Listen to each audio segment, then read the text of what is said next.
경제를 보다 쉽게. 안녕하세요 여러분, KRB 경제연구소의 붕입니다. 체포 구속된 반란수계는 구치소에서까지 온갖 혜택을 넘어 불법을 저지르고 있습니다. 국가 반란 사태를 일으킨 범죄자는 법 위에 군림하면서 자신은 법을 지키지 않아도 되는 초법적인 존재라는 모습을 여과 없이 시민들에게 보여주고 있습니다. 법무부 산하 수사기관의 통제를 받아야 할 구치소에서 불법이 버젓이 자행되고 있는 상황입니다. 이런 꼴을 보면서 시민들이 어떻게 마음을 놓고 밤잠을 이룰 수 있을 것인가, 개탄스럽기 짝이 없습니다. 사회 구성원의 상식적이고 정상적인 사고만이 대한민국을 정상으로 되돌릴 수 있습니다. 이번 영상에서는 2025년 1월 23일 발표된 24년 4분기 실질 국내 총생산 속보치에 대하여 알아보도록 하겠습니다. 아무쪼록 시청하시는 여러분께 여러가지 도움이 되었으면 좋겠습니다.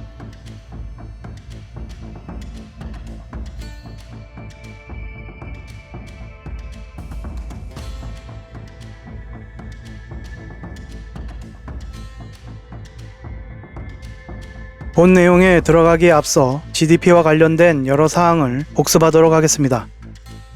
GDP는 러시아계 미국 경제학자로 국민소득을 연구하던 사이먼 스미스 쿠즈네츠가 고안한 것입니다. GDP, 우리말로는 국내 총생산이라고 하는 이 개념은 일정 기간 한 나라 안에서 생산된 최종 생산물에 대한 시장 가치의 합을 말하는 것입니다. 명목 GDP는 물가 상승을 고려하지 않은 GDP로 국가의 경제 규모를 파악하고 세계 각국의 경제 규모를 비교할 때 쓰입니다. 실질 GDP는 물가 상승을 고려한 GDP로 경제 성장률을 측정하거나 경기 변동과 같은 경제 흐름을 파악하기 위해 쓰입니다. 표를 보면서 예를 들어 설명해 보겠습니다. A라는 국가가 있습니다. 이 국가는 스마트폰만 생산하는 나라인데 2020년에는 스마트폰 100대를 생산하였고 2021년에는 스마트폰 80대를 생산하였습니다. 그런데 GDP는 이렇게 생산된 대수로 계산하는 것이 아니라 시장 가격으로 계산한다고 했습니다. 그래서 2020년에는 시장 가격 100만원을 적용하고 2021년에는 시장 가격 150만원을 적용하여 계산하면 명목 GDP를 구할 수 있습니다. 따라서 2020년에 명목 GDP는 1억이 되고 2021년에 명목 GDP는 1억 2천만원이 되는 것입니다. 그런데 실질적으로 생산 대수가 줄었는데도 GDP의 규모는 오히려 늘어났습니다. 네, 바로 물가 때문이죠. 그래서 명목 GDP만이 아닌 실질 GDP가 필요하게 된 것입니다. 실질 GDP는 기준 연도를 정하고 기준년의 시장 가격을 기준으로 실질 GDP를 구하고자 하는 연도의 생산 대수를 곱하여 계산하면 됩니다. 참고로 한국의 기준 연도는 2015년에서 2020년으로 변경되었습니다. 표에 2021년 실질 GDP를 구하려면 스마트폰 생산 대수 80대에 2020년의 시장 가격 100만원을 곱하여 계산한 8천만원이 2021년의 실질 GDP가 되는 것입니다. 그래서 2020년과 2021년을 직접 비교하면 2021년이 2020년에 비해 생산이 줄었다는 것을 지표로도 알 수 있도록 한 것이 물가를 고려한 실질 GDP입니다. 1인당 GDP는 국민의 생활 수준 또는 생산력을 나타내는 지표로 인구수로 나누어 계산합니다. 국가에서 경제 정책을 결정하려면 지금의 경기가 좋은지 혹은 나쁜지 알아야 할 것이고 경기가 좋고 나쁨을 판단하는 기준이 있어야 할 것입니다. 그 기준이 바로 GDP입니다. GDP가 증가하였다는 것은 국가의 모든 재화와 서비스가 증가하였다는 것입니다. 경기가 좋다는 것의 진정한 뜻은 모든 재화와 서비스가 증가하고 그것을 시민들이 많이 사고 많이 소비하였다는 것으로 이것은 결국 GDP가 큰 폭으로 증가하였다는 것이겠죠. 반대로 경기가 좋지 않다는 것은 모든 재화와 서비스가 감소하고 그것을 시민들이 적게 소비하였다는 것으로 GDP가 큰 폭으로 감소하였다는 것과 같은 것입니다. 이렇게 GDP는 경제 정책을 결정하는 경기의 주요 판단 기준이 되는 것입니다. GDP의 조사와 발표는 3개월 단위로 분기마다, 그러니까 1년에 4번 조사하고 발표합니다. GDP의 발표를 보면 속보, 잠정, 확정과 같은 말이 붙는 것을 볼 수 있습니다. 속보치라는 것은 해당 분기가 끝나면 28일 이내에 발표하는 것으로 예를 들어 이번에 발표한 실질 국내 총생산이 4분기에 해당하는 것이므로 4분기를 기준으로 설명해 보겠습니다. 4분기는 10월, 11월, 12월을 4분기 혹은 4분기라고 합니다. 속보치는 12월이 끝나면 그로부터 28일 이내에 발표하는데 10월과 11월은 확정된 통계치를 반영하고 12월은 자료가 확정되지 않았으므로 10월과 11월의 추세에 따른 예상치를 반영하여 발표하는 것입니다. 잠정치는 해당 분기가 끝나면 70일 이내에 발표하므로 12월이 끝나고 70일 이내에 발표하며 10월, 11월, 12월 모두 확정된 통계치를 반영합니다. 그러므로 미리 발표된 속보치와 나중에 확정된 잠정치는 그 수치가 달라지는 것입니다. 한국에서는 확정치가 연간 단위로만 작성되고 2년이 지난 뒤 3월에 발표됩니다. 2025년 3월에 발표되는 GDP 확정치는 2023년의 확정치가 되겠습니다. 참고로 GDP 발표 수치를 볼 때 최종 소비 지출, 즉 민간 소비 지출과 정부 소비 지출에 투자를 더하고 수출에서 수입을 뺀 순수출을 더한 것이 GDP가 되는 것입니다. 여기까지 이해를 돕기 위한 내용이었습니다.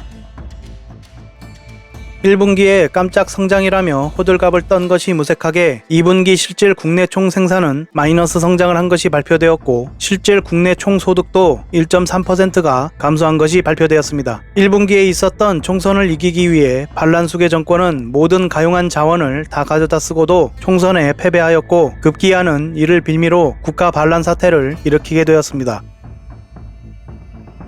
3분기 실질 국내 총생산은 전기 대비 0.1% 성장하는 데 그쳤으며 2분기에 마이너스 성장에 대한 기저효과를 받고도 0.1% 성장에 그쳤으니 얼마나 심각한 수준인가를 확인할 수 있었습니다. 1분기 실질 국내 총생산에 대한 지출이 572조 9,510억 원이었고 3분기 실질 국내 총생산에 대한 지출이 572조 4,133억 원이었으니 1분기와 비교하여 여전히 실질적 마이너스 성장이었습니다. 2025년 1월 23일 4분기 실질 국내 총생산 속보치가 발표되었습니다. 앞서 설명했던 것처럼 속보치는 해당 분기가 끝나면 28일 이내에 발표해야 합니다. 4분기 실질 국내 총생산은 전기 대비 0.1% 성장하였으며 지난해 같은 기간 대비로는 1.2% 성장하였습니다. 이로써 2024년 연간으로는 지난해 같은 기간 대비 2.0%가 성장한 것입니다. 그러나 2023년이 역대급으로 저조한 성장을 보였던 만큼 그 기저효과로 2024년의 성장 수치가 높게 나타났다는 것을 알아야만 합니다. 4분기 실질 국내 총생산에 대한 지출은 572조 8,551억 원, 국내 총소득 GDI는 561조 5,933억 원을 기록하였습니다. 4분기에 국내 총생산에 대한 지출을 살펴보면 민간 소비가 0.2% 증가, 정부 소비는 여전히 0%대인 0.5% 증가, 건설 투자가 3.2% 감소, 설비 투자가 1.6% 증가, 지식재산 생산물 투자가 0.2% 증가하였고 수출이 0.3% 증가하고 수입이 0.1% 감소하였습니다. 민간 소비는 의류 및 신발 등과 의료, 교육 등 서비스를 중심으로 증가하였으며 건물 건설, 토목 건설이 모두 감소하였습니다. 설비 투자는 반도체 제조용 장비 등을 중심으로 소폭 증가하였고 수출은 반도체 이외에는 기대가 없고 수입은 자동차, 원유 등의 수입이 줄어 감소하였습니다. 다음은 4분기 경제활동별 국내 총생산을 보시겠습니다. 농림어업은 재배업을 중심으로 3.9% 감소하였고 가스, 증기 및 공기조절 공급업 등을 중심으로 전기, 가스, 수도사업이 2.9% 감소, 건물 건설과 토목 건설이 모두 감소한 건설업이 3.5%가 감소, 도소매 및 숙박 음식업 등이 0.2% 감소하였습니다. 의료, 보건 및 사회복지, 금융 및 보험, 운수업 등 서비스업이 소폭 증가하였습니다. 국가 반란 사태는 이렇게 어려운 내수 경기를 더욱더 어렵게 만들었을 뿐만 아니라 조금이라도 살아나려는 불씨를 발로 짓밟아 끈 행위였습니다. 다음으로 지출 항목별 및 경제활동별 국내 총생산의 연간 성장률을 보시겠습니다. 지출 항목별로 정부 소비, 설비 투자, 수출은 증가폭이 확대되었으나 민간 소비, 건설 투자는 감소하였습니다. 부진했던 2023년보다도 민간 소비가 더욱 감소하고 정부 소비는 소폭 증가하는 데 그쳤으며 수출은 회복세라고 하나 여전히 2022년 수준을 밑돌고 있습니다. 경제활동별로는 기저효과를 받고도 서비스업은 증가폭이 축소되었으며 건설업은 감소, 제조업과 전기, 가스, 수도사업은 증가폭이 확대되었습니다.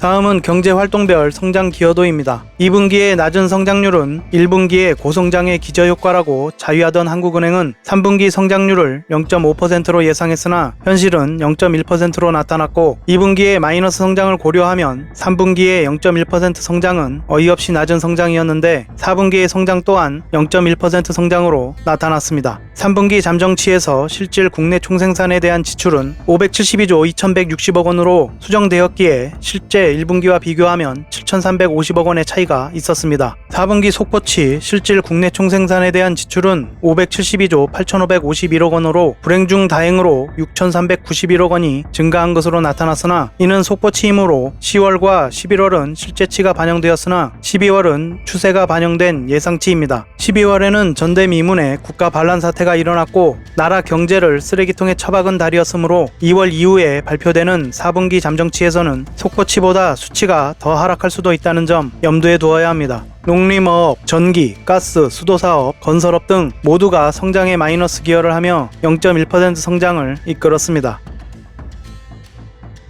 이미 수출은 지난 3분기부터 눈에 띄게 감소하고 있음을 알 수 있었고 건설 투자가 감소하고 소비도 감소하는 상황에서 정부가 내수 부양에 적극적으로 나서면서 정부의 소비를 크게 늘려야 할 때 아무 역할을 하지 않고 있는 모습을 볼 수 있습니다. 그렇게 아무 역할이나 하지 않았으면 그나마 좋았으련만 내수 경기를 박살내는 것으로 만족하지 못하고 발로 짓밟는 일을 벌였으니 이를 지켜보는 시민들의 마음에 우라가 쌓이는 것은 당연한 일입니다. 그 타격을 가장 먼저 받은 것이 자영업자들이었고 이제 그것이 전이되어 사회 곳곳으로 퍼져나갔으며 이제 개개인의 턱밑까지 다다랐습니다. 재정 건전성은 시민들을 기만한 말장난에 불과하였고 부자 감세로 역대급 세수 결성과 기금 등을 마구잡이로 소모하였으며 국가 신인도는 물론이고 국가 경쟁력 자체도 바닥나고 있는 상황입니다. 이런 모든 일은 미숙한 운영에 의한 결과가 아닌 이렇게 되도록 일부러 만든 것이라는 것을 다시 한번 강조합니다.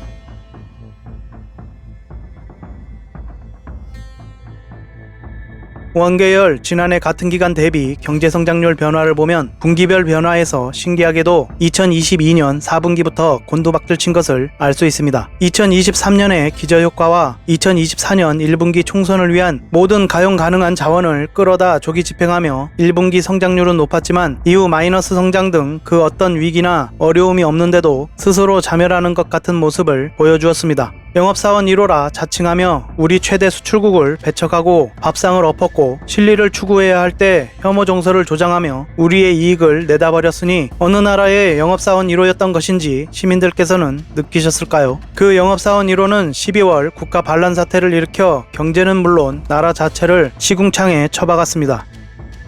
한국은행은 지난 5월 경제전망 보고서에서 경제 성장률을 2.5%로 상향하여 전망하였습니다. 8월에는 2.4%로 하향하더니 11월에는 2024년의 연간 성장률을 2.2% 달성할 것으로 전망하였습니다. 그러나 불과 한 달 뒤 실제 경제 성장률은 2.0%로 나타났습니다. 기저효과를 고려하면 1.7% 성장 정도로 보아야 할 것입니다. 지난 5월 전망했던 2.5%와는 0.5%라는 차이가 있습니다. 11월과 비교하면 0.2%라는 차이가 납니다. 0.1% 그까짓 거 얼마 안 되는 차이라고 생각할 수 있으나 2024년 연간 실질 국내 총생산에 대한 지출의 규모는 2289조 6688억 원입니다. 2289조의 0.5%면 11조 4450억 규모인데 경제 전망이 불과 6개월 사이에 이렇게 전망되는 것을 칭찬할 수는 없는 일이겠습니다. 2020년 코로나 팬데믹의 영향으로 대한민국은 0.7%의 마이너스 성장을 기록하였습니다. 마이너스 성장이었지만 당시의 경제 성장률은 OECD 37개 회원국 중 1위였으며 G20 국가 중에서는 2위를 기록했었습니다. 2020년을 제외하고 2012년부터 2019년까지 대한민국의 연평균 성장률은 2.8%로 계속해서 2% 이상의 성장을 지속했었습니다. 그런데 2022년 반란 수계가 역대 최대 수출국을 배척하고 밥상을 걷어차며 부자 감세를 시작한 효과가 4분기부터 나타나면서 0.5%의 마이너스 성장을 합니다. 2023년에는 역대급으로 수출이 곤두박질치고 저조한 성장이 계속되며 역대급 세수 결손도 기록하는 등 신기록을 갈아치우는 행보를 합니다. 외부에서 보면 한국에 전쟁이라도 난 것처럼 곤두박질 치며 2024년 2분기에는 또다시 마이너스 성장을 기록하기도 했습니다. 이런 데이터로 드러나는 일들이 우연일까요? 3년 가까이 시간이 흐르는 동안 여전히 전정부 탓이나 하면서 무능함을 고백하는데 국정 운영에 자신이 없으면 남 탓은 그만하고 자리에서 물러나야 하지 않겠습니까? 무능함에 대한 자기 고백은 지금까지 그만하면 충분하다고 생각됩니다. 2024년 실질 국내 총생산에 대한 지출을 살펴보면 2024년 1분기에는 572조 9,510억 원을 기록하였고 2024년 4분기에는 572조 8,551억 원을 기록하였습니다. 2024년 1년 동안 959억 원이 줄어든 실질적 역성장을 달성한 것입니다. 표면적으로는 지난해 같은 기간 대비 2%의 경제 성장을 달성했다고 보여지지만 앞서 말씀드린 것처럼 기저효과를 고려하면 1.7% 정도의 성장이라고 보아야 합니다. 또한 2022년 5월부터 2024년 12월까지 반란수계 정권이 국정 운영을 하는 동안 연평균 1.8%의 성장률을 달성한 것으로 계산되나 이 또한 기저효과를 고려하면 실질적으로는 연평균 1.6% 정도의 성장률로 보아야 합니다. 연평균 2% 이상의 경제 성장률을 달성하던 국가가 불과 2년 만에 표면적으로도 이처럼 망가진 것입니다. 국내 총생산에 대한 지출 2289조의 0.4%면 9조 1560억, 0.2%면 4조 5780억입니다. 한국은행은 2025년 경제 성장률을 1.9%로 전망하였습니다. 그러나 반란 세력이 척결되지 않고 지지부진하거나 지금과 같은 자들이 여전히 경제 수장 자리를 꿰차고 앉아 한국 경제를 똑같은 정책으로 운영하게 된다면 그와 같은 경제 성장률 달성은 물론이고 단언컨대 지금보다 더 어려운 경제 상황을 맞이하게 될 것입니다. 최악의 경우 반란 세력에 귀환이 일어난다면 그때는 이 나라의 경제를 걱정하는 것이 아니라 목숨을 걱정해야 할 것입니다. 지금 이 나라에서 상식적이고 합리적인 현상이 일어나고 있는지 잘 생각해 보시고 설마 하는 마음은 당분간 버리시기를 청합니다. 세상에 절대라는 것은 없으며 상대는 불법을 넘어 법 위에 군림하는 독재를 꿈꾸는 자들입니다. 반란 세력을 옹호하고 감싸는 자들에 대한 관용을 버려야 합니다. 오늘의 범죄를 처벌하지 않는 것은 내일의 범죄를 용인하는 결과를 가져옵니다. 공화국 대한민국은 관용으로 건설되지 않습니다. 오늘은 2024년 4분기 실질 국내 총생산 GDP 속보치 발표를 알아보았습니다. 영상 끝까지 시청해주셔서 고맙습니다. 여러분이 시청해주시고 주변에도 널리 알려주셔서 영상을 많은 분이 함께 볼 수 있도록 해주시면 영상 제작에 아주 큰 힘이 될 것 같습니다. 여기까지 KRB 경제연구소의 붕이었습니다. 고맙습니다.